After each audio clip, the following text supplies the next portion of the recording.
A partir de agora você acompanha aqui pela Rádio Conceição FM Paz e Bem, um programa da Ordem Franciscana Secular. Cristo, quero ser instrumento de tua paz e do teu infinito amor.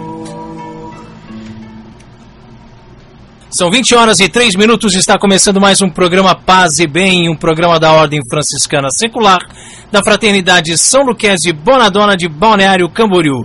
Boa noite, amigo ouvinte, você que nos acompanha aqui pela Rádio Conceição FM 105.9 ou pela internet. Boa noite, Maria Carolina. Boa noite, Rodrigo. Boa noite aos nossos irmãos que estão em casa. Paz e bem. Depois de um curto período de férias, nós estávamos em recesso no mês de janeiro. Estamos de volta com programas inéditos. Você acompanhou, amigo ouvinte, durante todo o mês de janeiro, apenas reprises com os melhores momentos do ano de 2015. Agora voltamos em 2016 com uma forma nova, o programa todo remodelado e com uma redução de horário também, que antes nós íamos até às 22 horas, agora apenas até às 21 horas. E hoje é dia de Santa Veridiana de Castelfiorentino, Virgem da Terceira Ordem. No primeiro dia de fevereiro de 1242, de repente, todos os sinos do Castelfiorentino, em Florença, Itália, começaram a repicar simultaneamente. Quando os moradores constataram que tocavam sozinhos, sem que ninguém os manuseassem, tudo ficou claro, porque eles anunciavam a morte de Veridiana. Nasceu em 1182, ali mesmo nos arredores da cidade que amou e onde viveu quase toda a sua existência. Só que enclausurada numa minúscula cela de livre e espontânea vontade. Pertencente a uma família nobre e rica, os Attavanti, Veridiana levou uma vida santa, que ficou conhecida muito além das fronteiras de sua terra, o que lhe valeu, inclusive, a visita em pessoa de seu contemporâneo, São Francisco de Assis, que a abençoou e a admitiu na Ordem Terceira em 1221. A fortuna da família, embora em certa decadência, Veridiana sempre utilizou em favor dos pobres. Um dos prodígios atribuídos a ela mostra bem o tamanho de sua caridade. Consta que certa vez um dos seus tios, muito rico, deixou aos seus cuidados grande parte dos seus bens, que eram as colheitas de suas terras. A cidade atravessava uma época terrível de carestia e fome. Seu tio nem pensou em auxiliar os necessitados. Era um mercador e, como tal, aproveitando-se da miséria reinante. Durante algum tempo, procurou vender grande parte desses víveres, o que conseguiu por um preço elevado, obtendo grande lucro. Mas, ao levar o comprador para retirar o material vendido, levou um susto. Suas despensas estavam completamente vazias. Veridiana tinha distribuído tudo aos pobres. O tio comerciante ficou furioso, pediu um prazo de 24 horas ao comprador e ordenou a Veridiana que solucionasse o problema, já que fora a causadora dele. No dia seguinte, na hora marcada, as despensas estavam novamente cheias e o negócio pôde se concretizar. Veridiana, após uma peregrinação ao túmulo de Tiago em Compostela, Espanha, diga-se um centro de peregrinação tão requisitado quanto Roma ou é pelos túmulos de São Pedro e São Paulo, ao retomar, se decidiu pela vida religiosa e reclusa. Para que não se afastasse da cidade, seus amigos e parentes construíram então uma pequena e desconfortável cela próxima ao oratório de Santo Antônio, onde ela viveu 34 anos de penitência e solidão. A cela possuía uma única e mínima janela por onde ela assistia à missa e recebia suas raras visitas e refeições, também minúsculas, suficientes apenas para que não morresse de fome. Santa Veridiana de Castelfiorentino, rogai por nós. Em nome do Pai, e do Filho, e do Espírito Santo. Amém. Que a graça e a paz de nosso Senhor Jesus Cristo, o amor do Pai e a força do Espírito Santo estejam sempre conosco. Bendito seja Deus que nos reuniu no amor de Cristo. Ó grande autor da terra, que as águas repelindo, do mundo o solo erguestes, a terra produzindo. De plantas revestida, ornada pelas flores, e dando muitos frutos, diversos em sabores. Lavai as manchas da alma, na fonte pela graça, o pranto em nossos olhos, as más ações desfaça. Seguindo as vossas leis, lutemos contra o mal, felizes pelo dom da vida perenal. Ouvi-nos, Pai bondoso, e vós, dileto Filho, unidos pelo Espírito, na luz de eterno brilho. Louvemos o Senhor Jesus Cristo, que vive no meio de nós, povo que Ele conquistou, e supliquemos. Ouvi, Senhor, a nossa oração. Senhor, Rei e dominador de todos os povos, vinde em ajuda de todas as nações e de seus governantes, para que busquem na concórdia o bem comum de acordo com a vossa vontade. Ouvi, Senhor, a nossa oração. Vós que, subindo aos céus, levastes convosco os cativos, restituí a liberdade de filhos de Deus aos nossos irmãos e irmãs prisioneiros no corpo ou no espírito. Ouvi, Senhor, a nossa oração. Concedei a nossos jovens a realização de suas esperanças, para que saibam responder ao vosso chamado com grandeza de alma. Ouvi, Senhor, a nossa oração. Fazei que as crianças imitem vosso exemplo e cresçam sempre em sabedoria e em graça.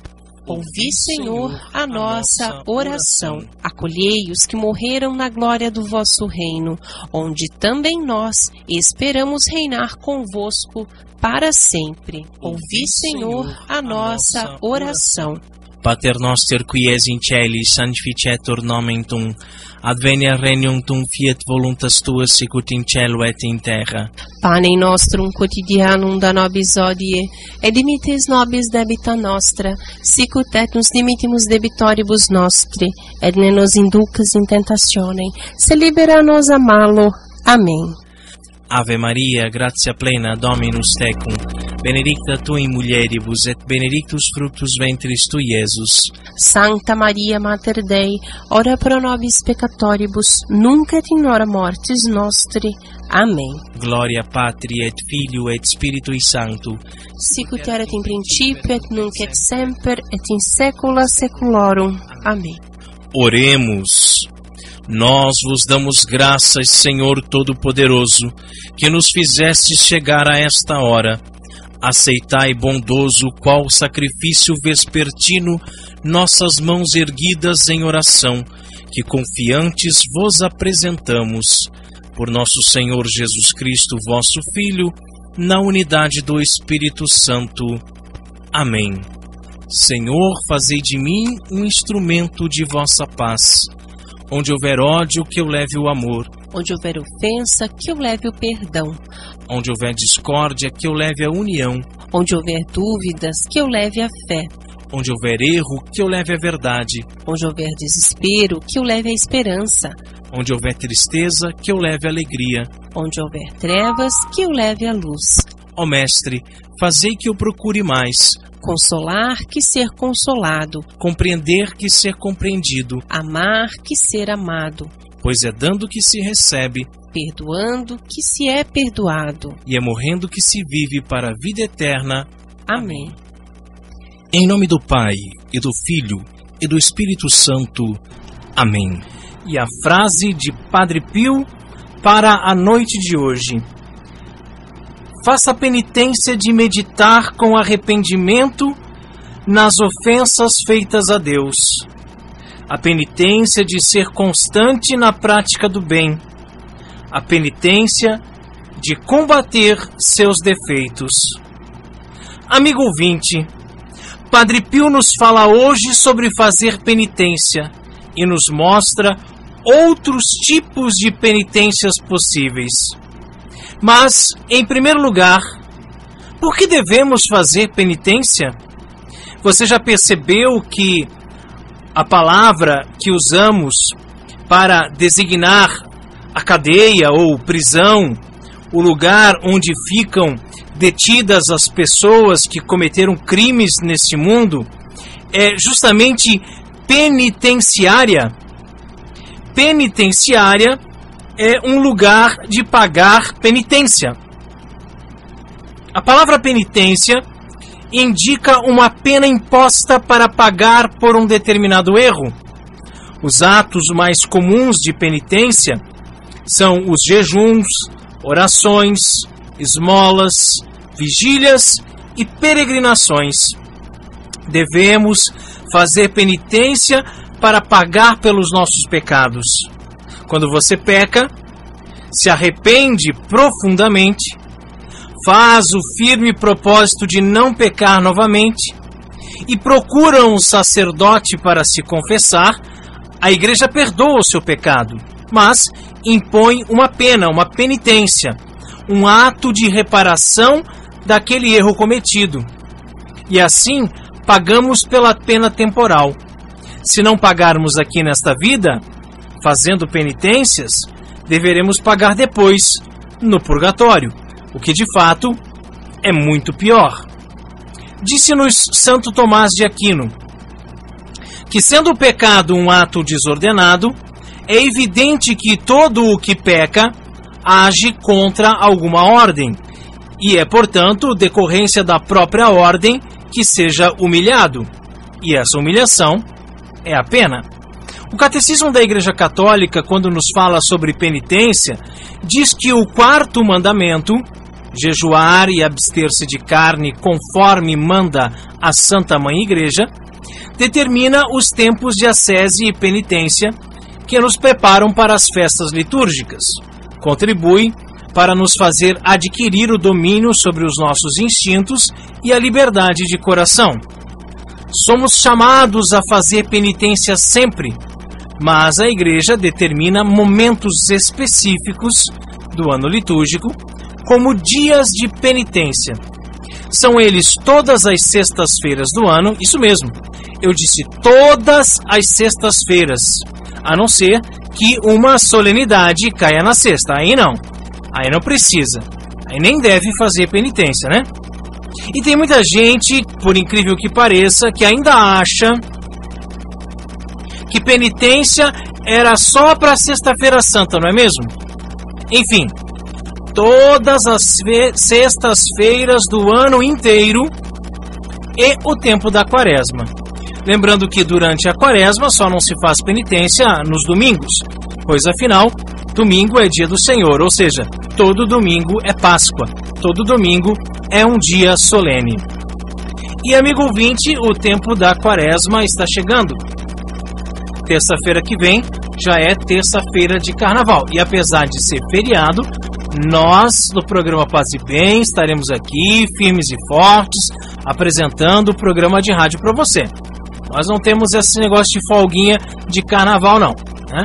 Mesmo porque aqui ninguém pula Carnaval, né? Muito bem.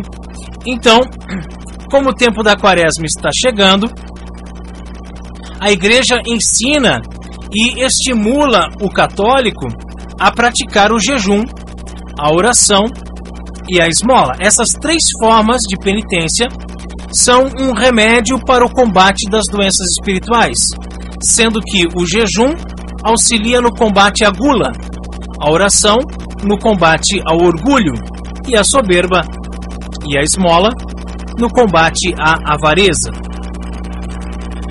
Quando falamos em jejuar na Quaresma, sempre surgem muitas dúvidas.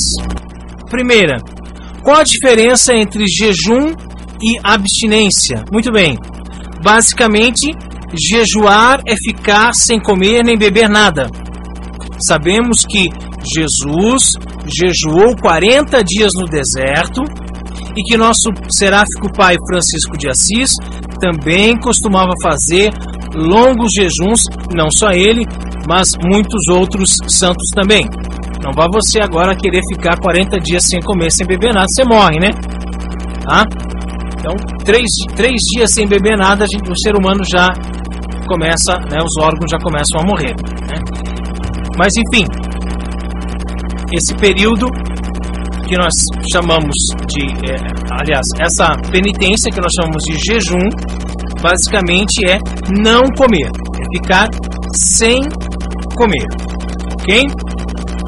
Bem, a igreja nos pede jejum em apenas 2 dias do ano, 2 dias apenas, que são na quarta-feira de cinzas e na sexta-feira da paixão e morte de nosso Senhor Jesus Cristo.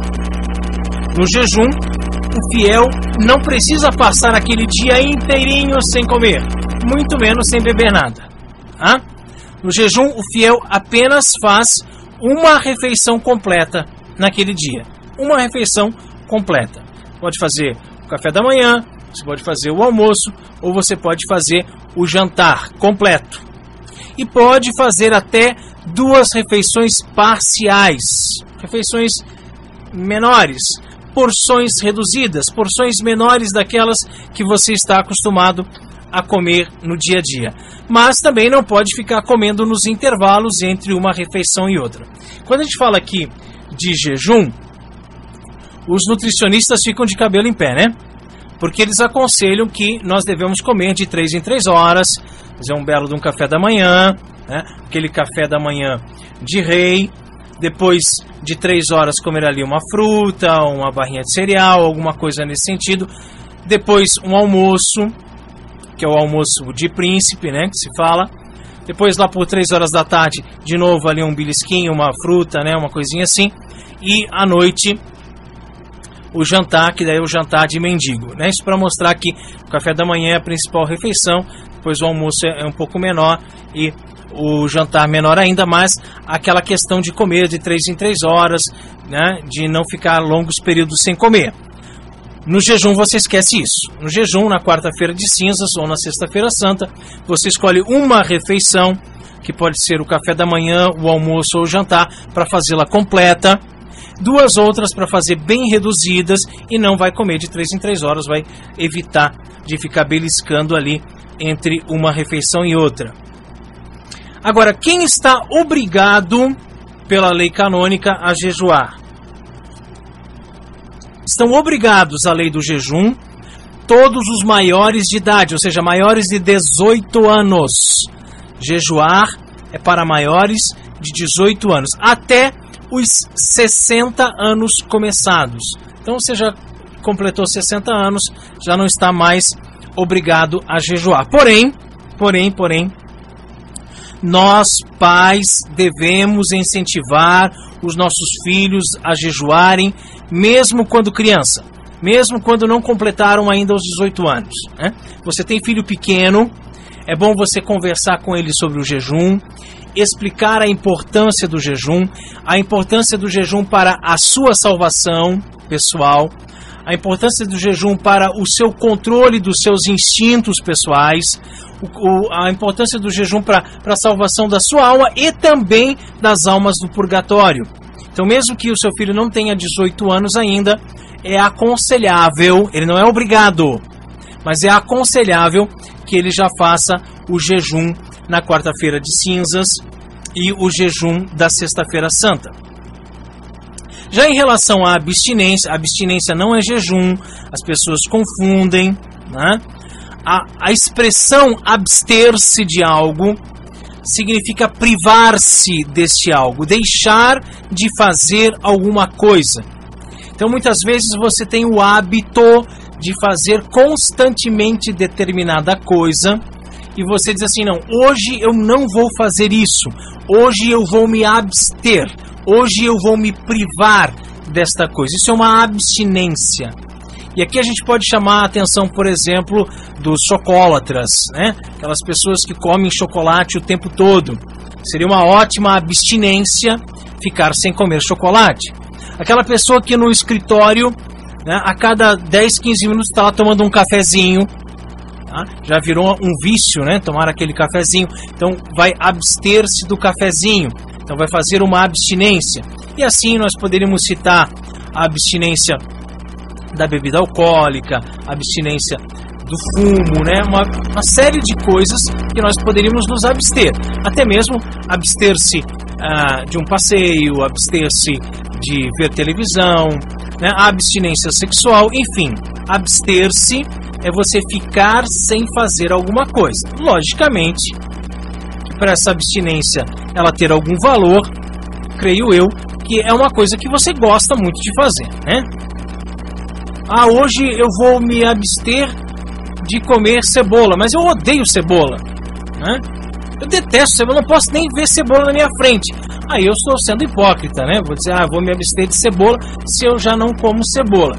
Que é o que sempre acontece quando nas escolas, né, durante as aulas de ensino religioso. O amigo ouvinte sabe que eu fui professor de ensino religioso durante muitos anos da minha vida, e que nas aulas de ensino religioso, ao falar sobre abstinência, sempre tinha um engraçadinho que levantava a mão lá: eu vou me abster de vir para a escola, então, porque eu gosto tanto de vir para a escola, então eu vou fazer uma abstinência de vir para a escola, vou me abster de estudar, né? Isso é uma hipocrisia, ok? Então você vai privar-se de alguma coisa que você realmente gosta. Mas a igreja, como mãe, que ampara, que ajuda, que aconselha, ela vai te dar ali umas diretrizes, umas orientações para você não ficar totalmente perdido. Então, a igreja pede que seja feita a abstinência de carne. Abstinência de carne para todas as sextas-feiras do ano e para o tempo da quaresma. Veja bem, jejum só na sexta-feira santa e na quarta-feira de cinzas. Claro, nada impede de que você tenha um bom propósito e você possa jejuar em outros momentos, né, em outros dias do ano. Você é livre para jejuar, mas a igreja pede o jejum na quarta-feira de cinzas, no mínimo, né? E a sexta-feira santa. Mas a abstinência a igreja pede para todas as sextas-feiras do ano, a não ser que caia numa solenidade, e para todo o tempo da quaresma, com exceção ali dos domingos da quaresma, porque, como eu já falei, domingo é dia do Senhor. Lembrando que a única carne que está liberada é o peixe. Muita gente cai nesse erro, eu já caí no passado nesse erro também, de achar que tratava-se apenas de carne vermelha e que poderia comer o frango, que o frango estaria liberado. Não. Todas as outras carnes são proibidas, tá? Só o peixe é que está liberado. E quem está obrigado à lei da abstinência? Lembra que eu falei que a lei do jejum, as pessoas maiores de 18 anos e menores de 60. Já para a lei da abstinência, aqueles que já tiverem completado 14 anos de idade. Completou 14 anos de idade, geralmente já fez a crisma, né? É a época de você começar a fazer a abstinência. Mas, repito, da mesma forma que eu falei em relação ao jejum, você tem filhos pequenos, já aconselhe os seus filhos a fazerem abstinências todas as sextas-feiras, durante todo o período da quaresma. Não custa nada, né? E faz um bem tremendo para a nossa alma essas abstinências, e para nós podermos trabalhar os nossos instintos, controlar o nosso próprio corpo. Tá? Agora, o cânon, ele diz que devemos observar a abstinência de carne ou de outro alimento, segundo as prescrições da Conferência dos Bispos, ou seja, cada país tem a sua conferência episcopal. E a conferência episcopal pode determinar alguma coisa mais específica. Pode dizer, não, aqui no nosso país não precisa ser abstinência de carne, pode ser abstinência de arroz, não sei, né? Então pode ser prescrito pela conferência episcopal um outro alimento que não seja a carne. Embora eu acredite que a carne, por ser um alimento que demora mais tempo para ser digerida, isso aí é opinião pessoal, né? Por ser mais tempo, demora mais para ser digerida e mata a fome por mais tempo, né? Você come carne e você fica saciado por muitas horas, é o alimento ideal para nos abstermos, né? Ideal. Veja só, você faz um prato cheio de salada, você pode colocar 1 quilo de salada, tá? Alface, tomate, repolho, olha aquele 1 quilo de salada. Daqui a pouquinho você já está com fome de novo. Agora come 1 quilo de carne para ver. Aquilo pesa no estômago, né? Fica pesado. Você não sente fome por bastante tempo. Então por isso eu acredito que a carne de fato é o alimento ideal para nós fazermos a abstinência, porque ela nos sacia por mais tempo. Ok? Agora, como eu falei, a Conferência Episcopal ela tem o poder ali de determinar essas diretrizes. Vamos ver o que diz a Conferência Nacional dos Bispos do Brasil, CNBB, sobre esse cânon, já que de fato ela teria autoridade para criar prescrições próprias sobre esse assunto. A CNBB afirma que o fiel católico brasileiro pode substituir a abstinência de carne por uma obra de caridade, um ato de piedade, ou ainda trocar a carne por um outro alimento. Então viu como fica fácil, né? A gente às vezes fala em fazer abstinência todas as sextas-feiras do ano, aí já vem, mas como o Rodrigo é radical, que não se pode fazer abstinência, que nós devemos comer o que nós queremos, que nós temos o livre-arbítrio e nós fazemos o que queremos e blá blá blá blá blá blá.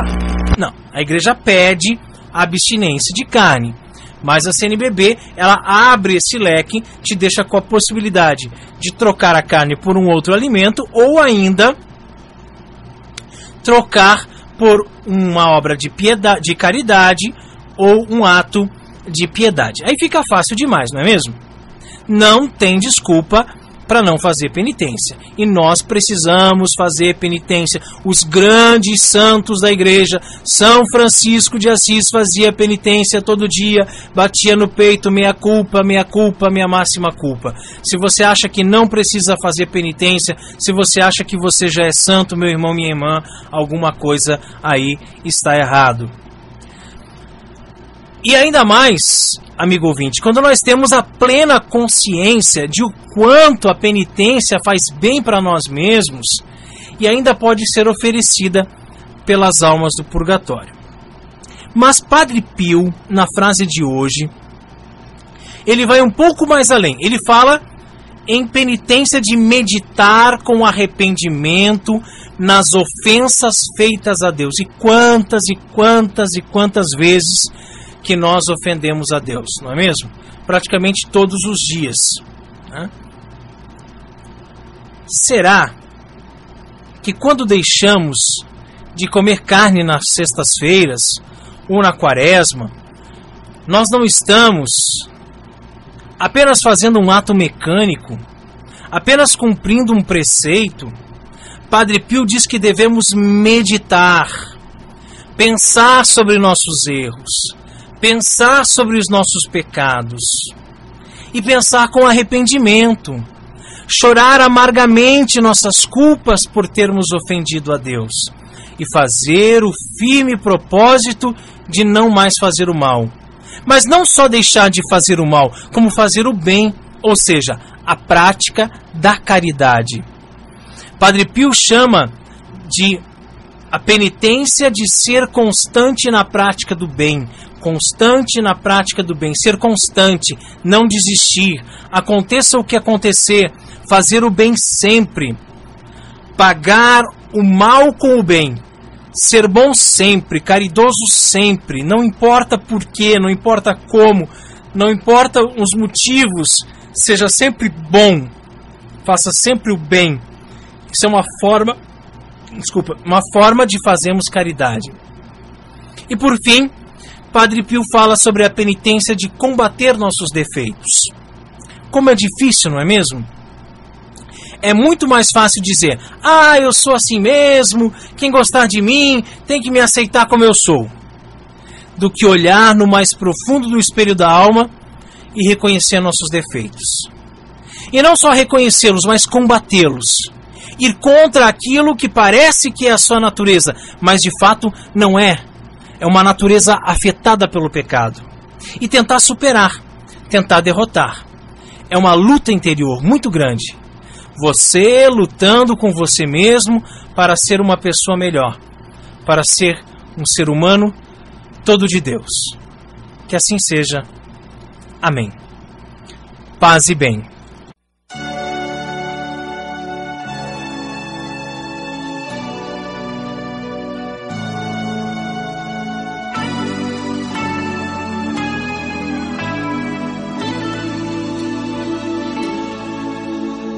Cristo, quero ser instrumento. Altíssimo, onipotente, bom Senhor, Deus são o louvor, a glória, a honra e toda a bênção. Só a Ti, Altíssimo, são devidos, e homem algum é digno de Te mencionar. Louvado sejas, meu Senhor, com todas as Tuas criaturas, especialmente o irmão Sol, que clareia o dia e com sua luz nos alumia. E ele é belo e radiante, com grande esplendor. De Ti, Altíssimo, é a imagem. Louvado sejas, meu Senhor, pela irmã Lua e as estrelas, que no céu formastes claras e preciosas e belas. Louvado sejas, meu Senhor, pelo irmão Vento, pelo ar ou nublado, ou sereno e todo o tempo, pelo qual às Tuas criaturas dás sustento. Louvado sejas, meu Senhor, pela irmã Água, que é muito útil e humilde, e preciosa e casta. Louvado sejas, meu Senhor, pelo irmão Fogo, pelo qual iluminas a noite, e ele é belo e jucundo, e vigoroso e forte. Louvado sejas, meu Senhor, por nossa irmã, a Mãe Terra, que nos sustenta e governa, e produz muitos frutos, diversos e coloridas flores e ervas. Louvado sejas, meu Senhor, pelos que perdoam por Teu amor e suportam enfermidades e tribulações. Bem-aventurados os que sustentam a paz, que por Ti, Altíssimo, serão coroados. Louvado sejas, meu Senhor, por nossa irmã, a morte corporal, da qual homem algum poderá escapar. Ai dos que morrerem em pecado mortal, felizes os que ela achar conformes à Tua santíssima vontade, porque a morte segunda não lhes fará mal. Louvai e bendizei a meu Senhor, e dai-lhe graças e servi-o com grande humildade. Amém.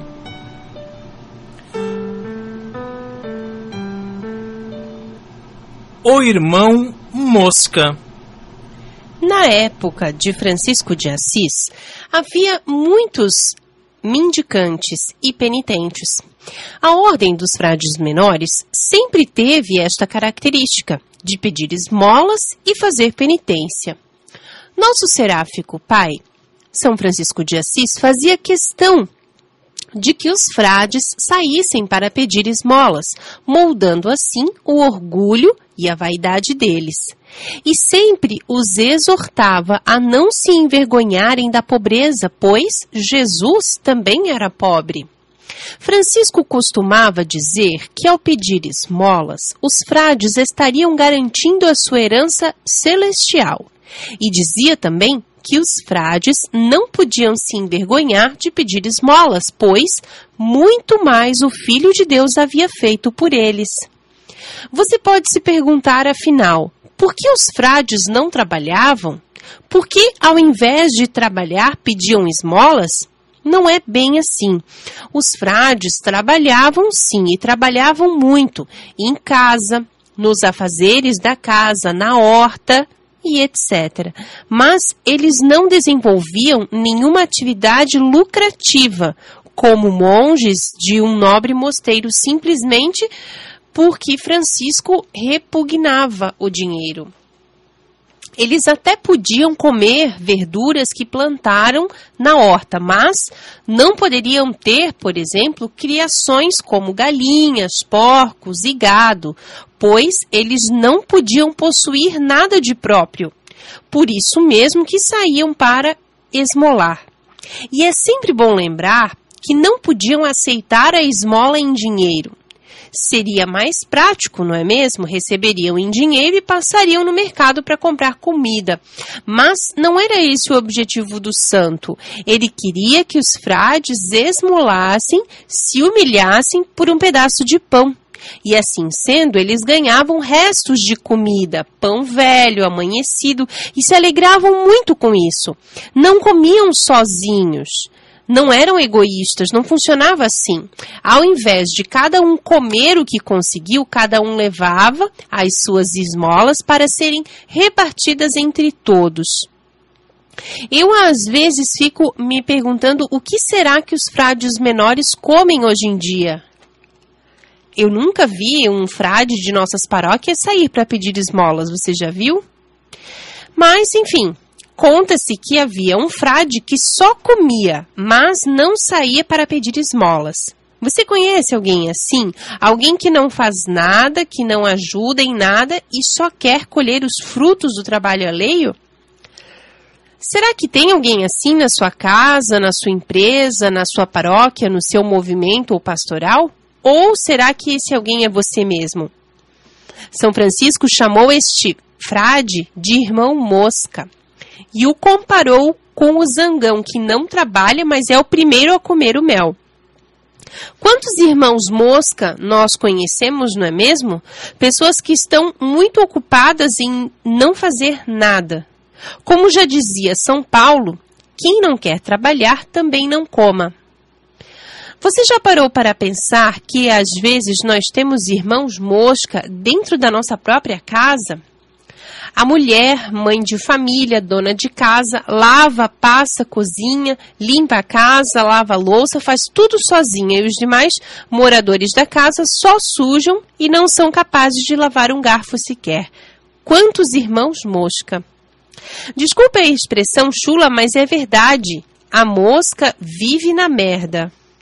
Aquele frade a quem o pobrezinho de Assis chamou de irmão mosca, ao invés de mudar de vida, mudar de atitudes, preferiu sair da ordem, porque de fato nunca foi convertido. Ao contrário dele, Frei Francisco elogiou a outro frade que vinha cantando pelo caminho, feliz da vida após ter mendigado. Este foi digno de receber do santo um beijo no ombro. Que possamos refletir. Quem nós queremos ser?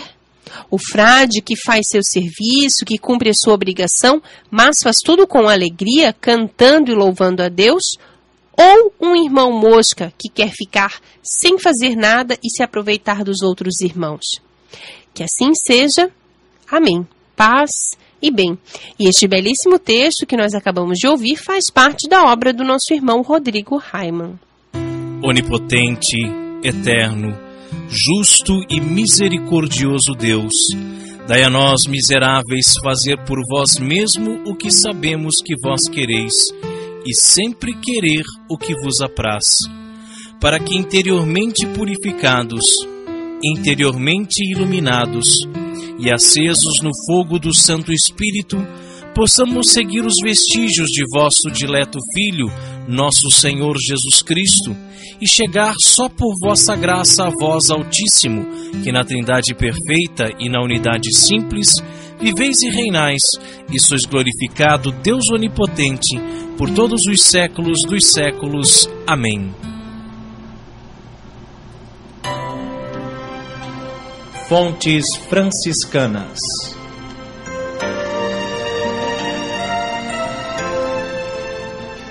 E nós estamos estudando a vida segunda de São Francisco de Assis, narrada por Tomás de Celano, com o tema As Devoções Particulares do Santo. No programa passado, lá no ano passado, nós ouvimos o capítulo de número 149, que falava sobre a devoção angélica de São Francisco. Hoje ouviremos o capítulo 150, que fala sobre a devoção do santo a Nossa Senhora.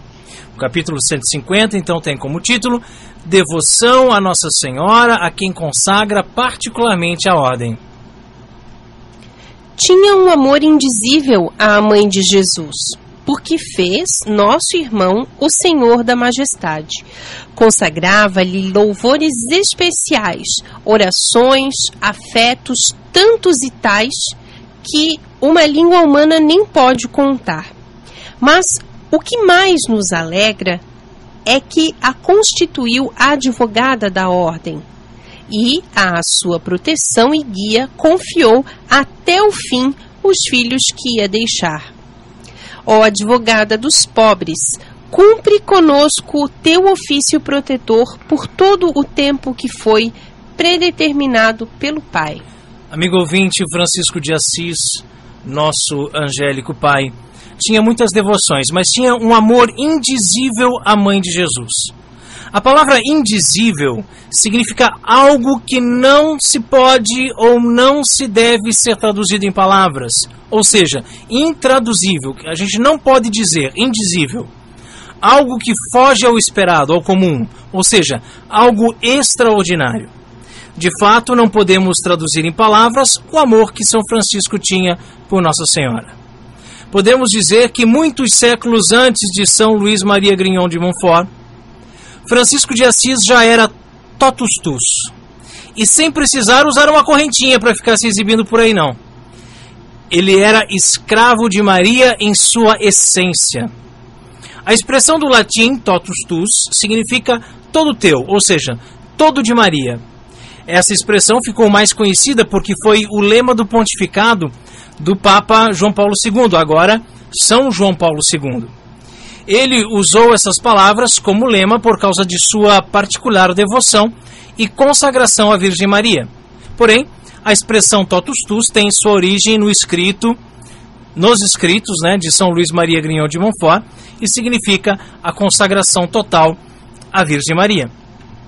São Luís, em seu tratado da devoção, da verdadeira devoção à Santíssima Virgem, usa esses termos como fórmula de renovação da consagração, quando ele quer dizer eu sou todo teu e tudo o que é meu te pertence.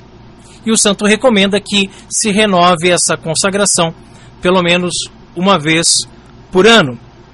E quanto a nós? Como nós vemos a Santa Mãe de Deus? Como uma mulher qualquer? Como um mero objeto nas mãos de Deus, de quem ele se serviu para enviar seu filho à terra e nada mais? Fazemos como os protestantes que dizem que a missão de Maria foi dar à luz ao Filho de Deus e depois disso já não servia para mais nada? Ou queremos ser todo de Maria, como era São Francisco? Francisco constituiu a Santa Mãe de Deus como advogada da ordem que ele havia criado. Portanto, não há como ser franciscano sem ser mariano, sem ser todo de Maria, sem ser escravo dela. Quantos franciscanos por esse Brasil afora, amigo ouvinte, que lamentavelmente se venderam ao marxismo, às ideias de Leonardo Boff e Companhia Limitada, que carregam uma bandeira vermelha do comunismo e não rezam nem mesmo o terço. É uma inversão de valores. Nossa Senhora, muitas vezes, em suas aparições particulares, advertiu sobre os perigos do comunismo. Se ela, que é advogada da ordem, é contra o comunismo, por que, afinal de contas, tem tanto franciscano comunista por aí, meu Pai do céu? Entenderam tudo errado. Tudo errado. Não há como ser todo de Maria e não viver a modéstia. Francisco era modesto. Mas e os frades de hoje? Largaram o hábito franciscano para vestir roupinha da moda, de marca, calça jeans coladinha, gelzinho no cabelo. Pelo amor de Deus! Ó advogada dos pobres, cumpre conosco o teu ofício protetor por todo o tempo que foi determinado pelo Pai. Que assim seja. Amém. Paz e bem. Senhor, quem sois vós e quem sou eu?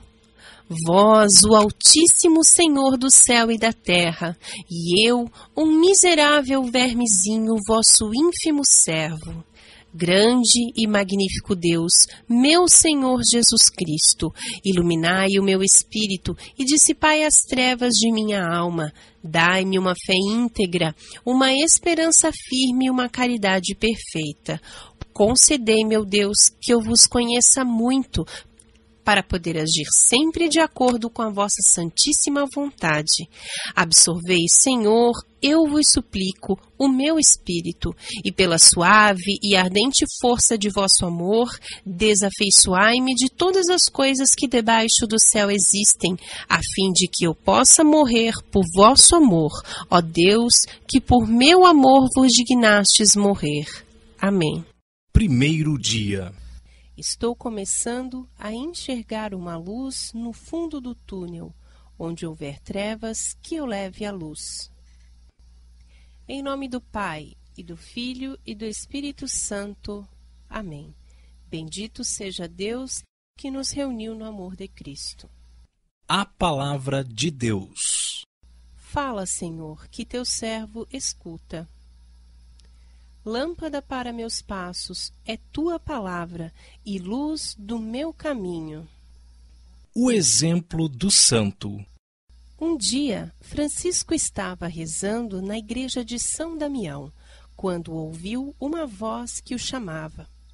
O santo perguntou: "Que quer, Senhor, de mim?"